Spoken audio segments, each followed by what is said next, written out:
मोदी ने कुछ नहीं किया, 130 करोड़ देशवासियों ने किया है, पीएम मोदी। बर्लिन में भारतीय समुदाय के संबोधन में पीएम मोदी ने कहा, India is going global. PM ने कहा कि जब भी मानवता पर कोई संकट आता है, भारत सॉल्यूशन के साथ सामने आता है। जो संकट लेकर आते हैं, संकट उनको मुबारक, सॉल्यूशन हम लाते हैं। दुनिया जय जयकार करती है, यही नया भारत है, यही नई भारत की ताकत है। पीएम ने कहा कि आप लोगों में से जो वर्षों से भारत नहीं गए, शर्मिंदगी महसूस ना करें। उनको जरूर लगता होगा कि ये हुआ कैसे, इतना बड़ा परिवर्तन आया कैसे। उन्होंने कहा कि मोदी ने कुछ नहीं किया, 130 करोड़ देशवासियों ने किया है।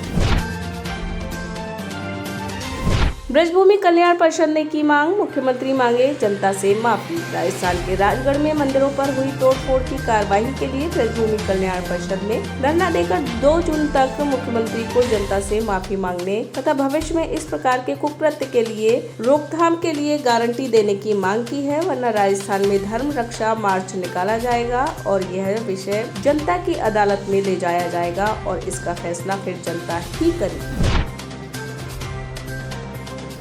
छात्र हत्या मामले में छात्र के पिता ने सीएम को लिखा पत्र। यूपी के जनपद जौनपुर में रविवार को जलालपुर थाना क्षेत्र के रामस्वरूप इंटर कॉलेज में भौतिक विज्ञान की परीक्षा देते समय फाइल देखने के विवाद में छात्र मिथिलेश यादव की पीट कर हत्या के मामले में छात्र के पिता उपेंद्र यादव ने मुख्यमंत्री योगी आदित्यनाथ को पत्र लिखकर आरोपियों के घर पर बुलडोजर चलवाने की मांग की है। बुलडोजर एक्शन पर ब्रिटिश सांसद को कानून मंत्री का करारा जवाब। ब्रिटिश सांसद के बुलडोजर एक्शन पर ब्रिटिश संसद में उठाए गए सवाल पर देश के कानून मंत्री किरण रिजिजू ने जवाब देते हुए कहा, युवा सांसद जो भारतीय मूल की व भारत को बदनाम करने की कोशिश कर रहे हैं, वे सिर्फ टुकड़े टुकड़े गैंग के एंटी इंडिया कैंपेन से पीड़ित हैं। वहीं दूसरी साल से ज्यादा सुल्तान जो पीओके की है, उन्हें वहाँ मानवाधिकार उल्लंघन नजर नहीं आया। रूस यूक्रेन संघर्ष पर प्रधानमंत्री ने शांति का किया समर्थन। प्रधानमंत्री ने अपनी जर्मनी यात्रा पर रूस यूक्रेन युद्ध में जारी हिंसा पर शांति का जोरदार समर्थन किया है। इससे पहले भी प्रधानमंत्री ने कहा था, इस युद्ध में किसी की जीत नहीं होगी। उन्होंने संघर्ष विराम के लिए दोनों देशों से की थी अपील। आईएएस राधा एस चौहान केंद्रीय प्रतिनियुक्ति पर जाएंगी। यूपी कैडर की 1988 batch IAS Radha S Chauhan Lucknow से दिल्ली केंद्रीय प्रतिनियुक्ति पर जाएंगी और कर विभाग में एसीएस काफी लंबे अरसे बाद यूपी कैडर से कोई डीओपीटी सेक्रेटरी हुआ है। सीएम योगी से रक्षा विश्वविद्यालय के कुलपति ने की मुलाकात। मुख्यमंत्री योगी आदित्यनाथ के सरकारी आवास पर राष्ट्रीय रक्षा विश्वविद्यालय के कुलपति एमएन पटेल ने की भेंट, साथ में मौजूद रहे एसीएस अवधेश कुमार अवस्थी। ई सर्विसेज कार्यक्रम में किरण खेर ने दिखाए सख्त तेवर। चंडीगढ़ की सांसद किरण खेर को शहर में अलग अलग विभागों के 86 सर्विसेज को ऑनलाइन करने के कार्यक्रम के निमंत्रण में अधिकारी उनका नाम डालना भूल गए। आनंद फानन में निमंत्रण में किरण खेर का नाम शामिल किया गया। इस बात से नाराज सांसद ने सख्त लहजे में मन से कहा, यह वही सर्विसेज है जिन पर पूर्व डीसी मनजीत सिंह बरार के साथ मैंने मैराथन मीटिंग कर शुरू किया था। किरण खेर ने बताया, मैं बीमारी की वजह से बाहर थी। 12 दिन बाद भी नहीं हो सका प्रयागराज घटना का खुलासा। प्रयागराज के हर वही थाना क्षेत्र के खेल राजपुर गांव में एक ही परिवार के 5 लोगों की नृशंस हत्या मामले में अपराधी अभी भी पुलिस की पहुंच से दूर। प्रदेश सरकार की प्रतिष्ठा लगी दांव पर मुख्यमंत्री कार्यालय से भी जल्द खुलासा करने का आदेश जारी हो चुका है। ऐसे में पुलिस अधिकारियों का अपराधियों तक न पहुँच पाना महकमे के लिए एक बड़ी चुनौती।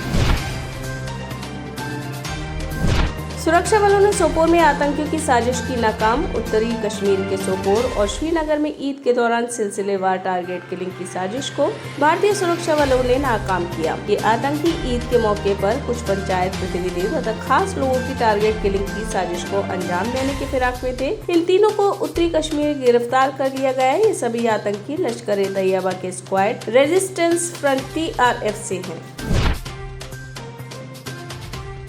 ऊंचाहार एनटीपीसी के प्रमुख कमलेश सोनी हटाए गए। बिजली व कोयले की किल्लत के बीच अचानक हटाए गए ऊंचाहार एनटीपीसी के प्रमुख कमलेश सोनी। छीना गया परियोजना का चार्ज। पश्चिमी क्षेत्र के मुंबई क्षेत्रीय कार्यालय भेजे गए। झारखंड से अभय कुमार सामैयार को ऊंचाहार की दी गई जिम्मेदारी। वैक्सीन पर सुप्रीम कोर्ट का बड़ा फैसला। सुप्रीम कोर्ट ने दिया फैसला, वैक्सीन लेने के लिए सरकार नहीं कर सकती किसी को बाध्य, और डोज ली हो या नहीं पब्लिक प्लेस पर जाने से भी नहीं रोक सकती राज्य सरकारें। जहांगीरपुरी हिंसा में 2 और आरोपी गिरफ्तार। दिल्ली के जहांगीरपुरी हिंसा मामले में दिल्ली पुलिस ने सीसीटीवी फुटेज के आधार पर पहचान कर 2 और आरोपियों को किया गिरफ्तार। इनका नाम यूनिस और शेख सलीम है। दोनों पर हिंसा के दौरान दंगाइयों को तलवार बांटने का आरोप है। अभी तक इस मामले में 30 बालिग और 3 नाबालिगों को गिरफ्तार किया गया है। कोर्ट ने हिंसा के मुख्य आरोपी को भेजा जेल। इस समय क्राइम ब्रांच के पास 3 ही आरोपी हैं, जिनसे लगातार पूछताछ जारी है।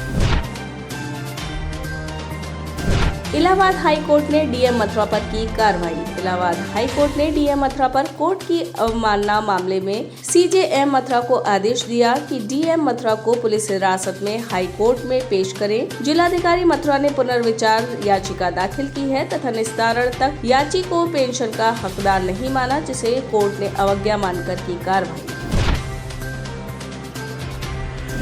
बिहार में 15 ओवरब्रिज निर्माण पर केंद्र ने लगाई मोहर। बिहार सरकार के सड़क निर्माण मंत्री नितिन नवीन ने केंद्रीय सड़क निधि से राज्य में 15 ओवरब्रिज का निर्माण के लिए केंद्रीय सड़क परिवहन एवं राजमार्ग मंत्रालय ने सेतु निर्माण योजना के अंतर्गत दरभंगा, समस्तीपुर, पूर्वी चंपारण, पश्चिमी चंपारण, मुजफ्फरपुर, बेगूसराय, नवादा एवं कटिहार जिले में 15 महत्वपूर्ण स्थलों पर रेलवे लेवल क्रॉसिंग पर आरओबी निर्माण संबंधी प्रस्ताव भेजा था। प्रस्ताव पर केंद्र सरकार ने दी स्वीकृति।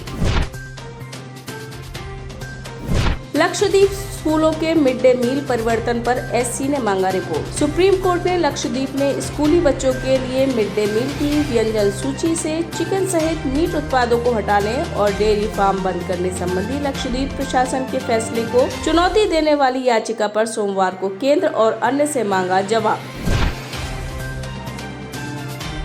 मैत्रीपाला सिरिसेना ने देश में नए सिरे से चुनाव कराने की मांग की। श्रीलंका के पूर्व राष्ट्रपति और श्रीलंका फ्रीडम पार्टी के अध्यक्ष मैत्रीपाला सिरिसेना ने देश में नए सिरे से चुनाव कराने की मांग की है। अपनी पार्टी द्वारा आयोजित एक रैली में उन्होंने इसका आह्वान किया है। सिरिसेना ने कहा है कि देश बड़ी त्रासदी का सामना कर रहा है, ऐसे में नेताओं एवं जनता को साथ आना चाहिए। पूर्व राष्ट्रपति ने कहा कि श्रीलंका इन दिनों जिस राजनीतिक और आर्थिक संकट से जूझ रहा है, इससे श्रीलंका के कंगाल होने का खतरा भी है।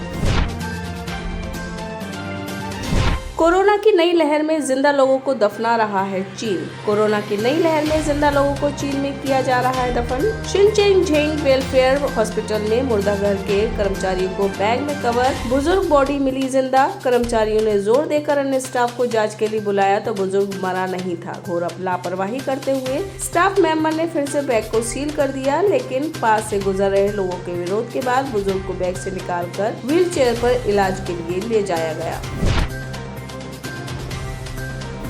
सॉफ्टवेयर पेगासस को लेकर स्पेन में बड़ा खुलासा। सॉफ्टवेयर पेगासस का इस्तेमाल कर स्पेन के प्रधानमंत्री और रक्षा मंत्री के फोन की जासूसी। स्पेन के अधिकारियों ने सोमवार को दी यह जानकारी। पेगासस के जरिए नेताओं, सामाजिक कार्यकर्ताओं की जासूसी करने की रिपोर्ट सामने बहुत बार आ चुकी है। ये अवैध हस्तक्षेप है, इसे बाहरी ताकतों द्वारा अंजाम दिया जा रहा है। भारत में भी 2019 में पेगासस के जरिए सैकड़ों पत्रकारों, मानव अधिकार कार्यकर्ताओं और कई नेताओं के फोन की जासूसी का आरोप लगा था।